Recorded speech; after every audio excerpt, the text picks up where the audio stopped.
شهر رمضان الذي أنزل فيه القرآن هدى للناس وبينات من الهدى والفرقان فمن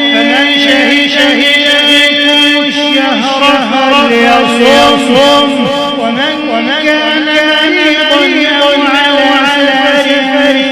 فعدة من أيام أخر يريد الله بكم اليسر ولا يريد بكم العسر